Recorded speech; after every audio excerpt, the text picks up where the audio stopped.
Grazie, la ringrazio tantissimo. Intanto vorrei invitare Fray Betto a sedersi qui accanto a noi perché è arrivato e credo che insomma le suggestioni siano state tantissime di questo intervento e in qualche modo insomma molte parole riecheggiano anche qui in Italia. Credo che tante delle dinamiche che ci ha raccontato il professor Sosa possono servire da interpretazione anche per quanto accade anche in Europa, non solo in Italia, pur in un contesto evidentemente molto differente. Qualcuno mi aveva parlato di fare qualche domanda, io direi che facciamo prima un giro tra tutti quanti i nostri ospiti e poi magari segnatevele e cerchiamo di riservarci un po' di tempo per appunto riflettere tra di noi. Il primo intervento previsto era proprio quello di Fray Betto. Io voglio chiederle se la sente intervenire subito, se vuole aspettare subito. Ok, perfetto. No, visto che è appena arrivato mi sembrava proprio brutto, però. Benissimo, quindi invece raccontarci un pochino questi governi progressisti tra impasse e prospettive. Questo è un po' il titolo del suo intervento, non ha bisogno di essere presentato. In Italia tra l'altro l'abbiamo ospitato già tante volte e insomma siamo anche molto ansiosi di ascoltarlo. Prego. Buongiorno, io non parlo italiano, però há uma traduzione. Não agradeço o convite da Fundação Lélio Basso por essa participação aqui, agradeço a presença de vocês. Não tive a oportunidade de ouvir o Gessé, a não ser nos últimos segundos, mas concordo com tudo que ele disse. Isso já facilita bastante, porque sou leitor assíduo dele. Dedico, como tenho feito desde sexta-feira passada, já por 5 cidades italianas, como caixeiro viajante, cada dia vai num lugar. Ontem de manhã eu falei em Pinerolo e à noite eu falei numa cidade perto de Milão que tem um nome complicado, Cesnúrio sul Navigli, uma coisa assim. Lá estava eu e consegui dormir 3 horas essa madrugada para poder levantar às 5 e pegar o trem às 6h30 em Milão. Mas enfim, vamos lá, faz parte da vida. Dedico à liberdade do companheiro Lula, que eu tive a oportunidade de visitar 2 vezes na prisão, a última agora antes do Natal. Achei muito curioso, porque eu perguntei para ele, ele tem TV aberta, e qual você prefere? Eu achava que ele ia dizer, não, tal, porque vejo o noticiário. Ele disse, não, a TV Aparecida, que é a TV do Santuário do Brasil, Nossa Senhora Aparecida. Eu falei, por que a TV Aparecida? Ele me disse, porque eu gosto da Missa das 6, é a que tem mais programa de música sertaneja, que ele sempre curtiu. Pois bem, falemos um pouco da América Latina, do Brasil. Nos últimos 60 anos, nós tivemos vários ciclos políticos. O primeiro deles foi o ciclo das ditaduras militares, que a CIA, a Casa Branca, implantaram por toda a América Latina. Todos nós sabemos, no Brasil durou 21 anos, e todos nós sabemos porque apenas nos Estados Unidos nunca houve golpe militar, porque em Washington não tem embaixada americana, né? Porque se tivesse, já teriam sofrido também. Esses regimes militares todos fracassaram e foram repudiados em eleições supostamente ou virtualmente democráticas, quando findaram, e aí os eleitores escolheram governos messiânicos neoliberais. No Brasil, Collor, na Argentina, Menem, na Venezuela, Rafael Caldeira, na Bolívia, Garcia Mesa, no Peru, Fujimori e tudo isso. Também, passado esse ciclo, decepção, dívidas, grandes problemas econômicos, então veio o terceiro ciclo dos governos democrático-populares, sobre o qual nós vamos analisar aqui. E hoje esse ciclo também agoniza. E nós temos um novo ciclo que são os governos de direita, os governos neofascistas, ou no caso do Brasil não é um governo militar, mas é um governo de militares. E então precisamos analisar um pouco, porque muita gente pergunta, e por que depois de 13 anos de governo de PT, né, as pessoas elegeram Bolsonaro? É verdade que elegeram Bolsonaro porque o candidato que deveria ser eleito estava na prisão, né? É evidente que a prisão do Lula foi um modo de tirá-lo da corrida eleitoral, vitimizando o Bolsonaro com aquela facada que a gente tem muitas dúvidas se realmente ocorreu ou não ocorreu. Nesse ponto, eu sou um pouco ateu, né? Embora em matéria religiosa não, mas nesse ponto aí político eu sou um pouco ateu. Não creio que tenha havido a facada, mas de qualquer forma, né, isso o retirou dos debates e ele assumiu o papel de vítima. Porém, nós também cometemos alguns equívocos, não só no Brasil, mas em geral na América Latina. E eu vou apontar uns 4 ou 5 equívocos. Primeiro, nós não cuidamos de fazer a alfabetização política do povo. A alfabetização política ou a desalfabetização política da direita é feita 24 horas por dia, quando a gente liga a televisão, quando a gente anda na rua e vê outdoor, quando a gente abre o smartphone. E nós não cuidamos de fazer esse trabalho de trazer às pessoas o sentido do processo político que estávamos vivendo.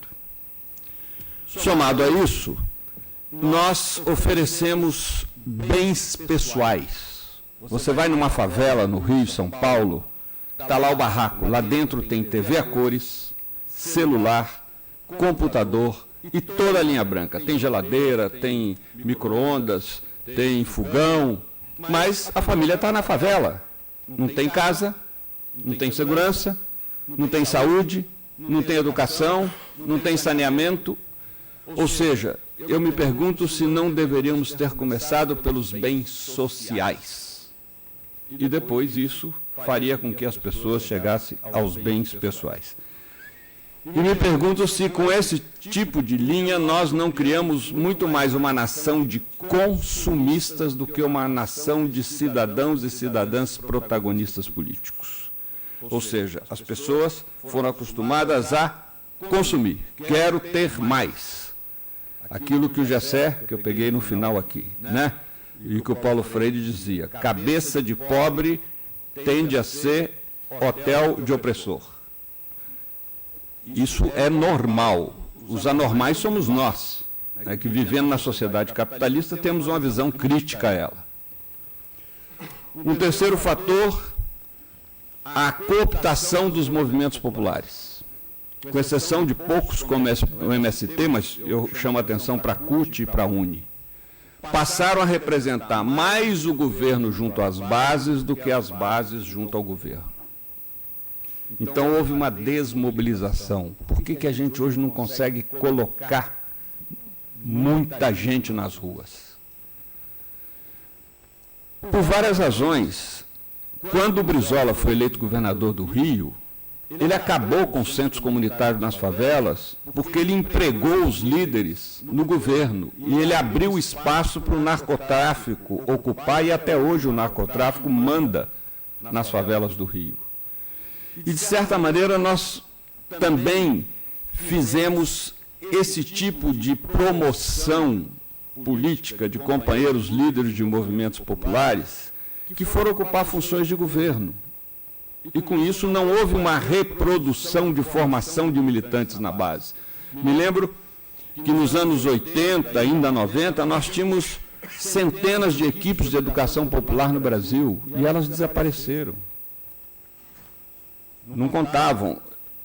Quando ingressei no governo, a primeira medida que eu tomei foi criar uma equipe de educação popular, chamava-se RECID, Rede de Educação Cidadã. A gente não queria pôr educação popular para não dar muito na cara. Nós chegamos a ter 800 educadores populares pagos pelo governo federal e 1.000 voluntários. Nunca ninguém no Brasil ouviu falar dessa história. Nunca ninguém ouviu. Até bom, na época a gente evitava para não chamar a atenção da direita, para não queimar o governo. O problema foi o apoio do próprio governo. em novembro de 2014, a Dilma recém-eleita para o segundo mandato, e eu sou vizinho da Dilma, né, porque ela tem um lado gaúcho, mas nós somos da mesma cidade, da mesma rua, em Belo Horizonte, então fomos vizinhos na Rua Major Lopes, em Belo Horizonte, quando criança e adolescente. Fomos vizinhos no Presídio Tiradentes, ela na ala feminina e eu na masculina, e fomos vizinhos no Planalto. Eu falei, ô Dilma, e você vai apoiar a Recide? Ela falou, mas o que é isso? Ela não tinha ideia que no governo federal tinha uma equipe com 800 educadores pagos para fazer um trabalho de conscientização, de base, com as famílias beneficiárias do Bolsa Família. O outro fator, esse negócio da cooptação me lembra um pouco que o Fidel me contava sobre o início da Revolução Cubana. Houve uma desmobilização da população e eles foram analisar e viram que a vitória da Revolução criou na cabeça um pouco, eu acho que a vitória do Lula também, a ideia de que a Revolução era uma grande vaca com uma teta para cada boca. E também para alguns movimentos sociais isso aconteceu. Agora estamos, né, no governo, alguns até achavam que estavam no poder, eu desde o início chamei a atenção, chegamos ao governo, mas não ao poder. Até porque quem tem o poder muitas vezes não quer estar no governo, dar cara no governo. Né? O poder, ele não se modificou. O outro fator é que, a um certo momento, nós trocamos um projeto de Brasil por um projeto de poder. Ganhar eleições passou a ser mais importante do que sinalizar o Brasil que queremos. Aquilo que está nos documentos originários do Partido dos Trabalhadores, um Brasil socialista. E nós temos etapas, fazer reforma agrária, fazer uma série de coisas. Claro que a gente sabe que o governo não se faz através de eleições democráticas burguesas, se faz revolução. Não se trata de exigir isso, mas talvez muito mais poderia ser feito se nós não tivéssemos entrado um pouco na ideia de que ganhar, assegurar a vitória em eleições era mais importante do que manter esse projeto Brasil que está desenhado nos documentos originários. Portanto, com isso nós abrimos o flanco para a direita fazer uma ofensiva extremamente inteligente e forte nessa eleição do Bolsonaro. Eu diria que 2 fatores foram muito importantes nessa eleição. Primeiro, é um fator que é internacional, que é a desestatização do Estado. Eu chamo assim. Quer dizer, o Estado é um mal necessário, já dizia o velho Hegel, mas agora o Estado não pode ser administrado por políticos, tem que ser administrado por quem administra a empresa privada. É o Macron, é o Macri, pessoas que têm expertise na iniciativa privada. Segundo, o Estado, na mão de político, ele não dá certo porque vira um grande negócio e tal. E terceiro, nós temos que evitar que o Estado seja responsável por direitos, os chamados direitos sociais. Não, os direitos sociais devem ser, nós estamos na era neoliberal de mercantilização total de todas as dimensões da vida, e também os chamados direitos universais, principalmente os 3 maiores, pela ordem, alimentação, saúde e educação, tudo deve ser privatizado. Quem tiver dinheiro, paga, quem não tiver dinheiro, não paga. O mais interessante no corte que o Bolsonaro fez agora da educação é que onde houve menos corte é no programa de financiamento dos estudantes, que é justamente o programa que interessa aos donos de escolas particulares, né, onde deu menos corte. Ora, quais são os fatores que levaram? Primeiro, a expertise da direita no comando das redes digitais, que eu me recuso a chamar de redes sociais, porque necessariamente não criam sociabilidade, até criam hostilidade. As redes digitais, quem assistiu o filme do Oliver Stone, que é um documentário, não é ficção, chamado Snowden, o nome daquele rapaz que está exilado na Rússia, viu que aquilo é muito bem manipulado para a direita. Claro que nós devemos nos capacitar mais, mas nós não teremos acesso a algo que o Bannon, que agora está morando aqui nesta cidade, porque depois de toda a mídia americana, com exceção da Fox, ficar contra o Trump ganhou, toda a mídia da Inglaterra contra o Brexit ganhou, toda a mídia no Brasil contra o Bolsonaro, da grande mídia, o Bolsonaro ganhou, enfim. E agora ele comprou um mosteiro aqui do lado de 20 milhões de dólares para armar a derrubada do Papa Francisco. Né? Para ele agora o grande inimigo, o chefe de Estado no mundo, chama-se Papa Francisco. Bem,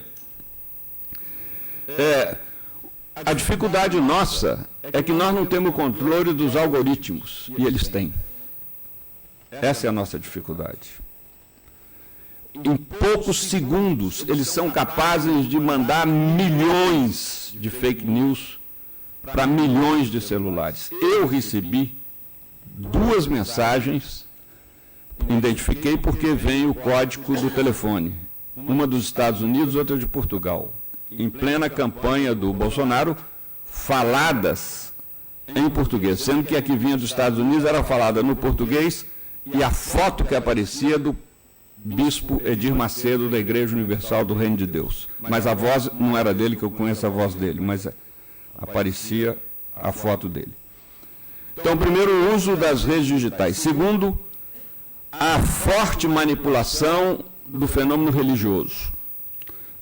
Nós, da esquerda, né, sempre tivemos uma tradicional preconceito contra o fator religioso.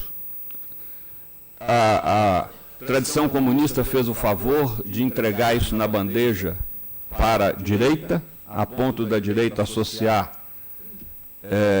democracia e cristianismo. E só depois que o Fidel me deu aquela entrevista, Fidel é religião, é que a esquerda começou a rever um pouco. Aliás, o livro está aí fora, não sei se vai poder ser exposto, não vai poder, né? Eu trouxe vários livros, a minha prima acaba de balançar a cabeça que está proibido. Bem, eu vou vender na calçada, se alguém tiver, porque eu não vou voltar com a mala cheia de livro, né? Aviso a vocês que na saída estarei na calçada com os meus livros. Porque, imagina, tem que divulgar. Tem batismo de sangue, tem vários em italiano, a maioria são em italiano, publicados aqui nesse país. Fecha o parênteses. Pois bem, a questão da religiosidade foi muito importante. Por quê? Há uma ofensiva muito grande das igrejas neopentecostais em toda a América Latina, mas sobretudo no Brasil, de origem americana, e elas são baseadas em 2 pilares, né? O moralismo exacerbado. Por exemplo, o Bolsonaro tem toda a autoridade para defender a família, porque ele já teve 3, ele está na 3ª, né? Então tem toda a autoridade, gosta tanto que já teve 3. E a questão do moralismo exacerbado e a questão do anticomunismo. Agora, o Laboesse explica bem como é que funciona a psicologia dessa gente, né? A servidão voluntária. Há um lema que irmão vota em irmão. Então, para isso, o Bolsonaro, que é de origem católica, foi a Jerusalém, no Rio Jordão, ser batizado pelo pastor Everaldo, com quem ele rompeu depois. E, de qualquer maneira, ele virou irmão, e com isso justificou. E a coisa mais cômoda para o fiel neopentecostal, há exceções, quero chamar a atenção disso, né? Mas o grosso no Brasil é que eu não preciso pensar, o pastor decide por mim. Por quê? Porque o pastor é quem tem ligação com aquilo que Deus quer.